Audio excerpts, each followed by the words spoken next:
haa tolu. Men bare an biraa inni akka biraa naaf hidhime. Diimaan kun natti baay'atu. Kan biraan bokkuno. Diimaan kuni qoyme warroota biraa siif hin baasu.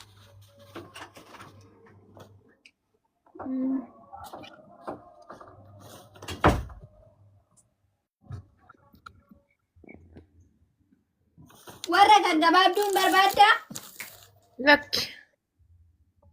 Dhedheeraa bichaa? Dheeraa tokkicha keessa galchita laata gabaabaa. Yoon ofii koofadde namaaf hambita. Warra biyyaa. Okay. Kuno lan sadi dhibba. Dubaay, Dubaay. Dubaay jira. Kuno kun dheeradha. Okay.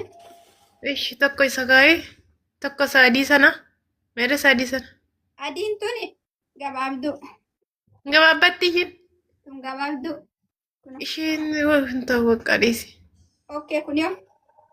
Inni dheeraadha. Bakka kaayan bira isa kaayi.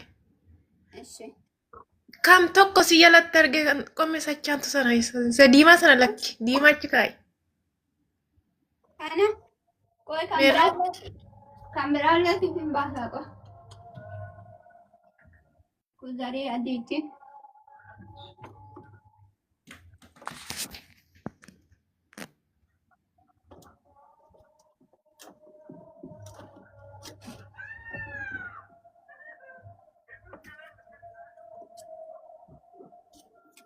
Kana barbaaddaa kunillee gaggabaabduudha.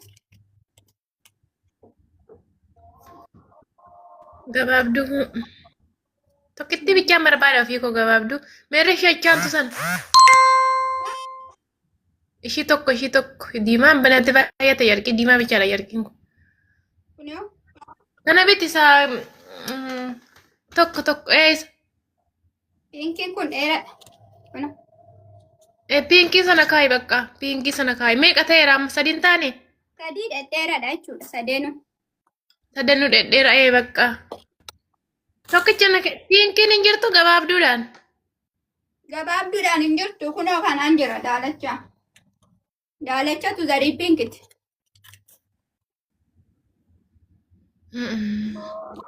An biraa keessaa fuudhimi tokkicha piinkii sana kaayi. Meerri as fidime sadan isaanii. Kunoo. Isa tokko qayyari. Kam qayyara? Isa harka kee tokko isa tokko. Kana? Isa achi kaayi. Bakka kana sadan.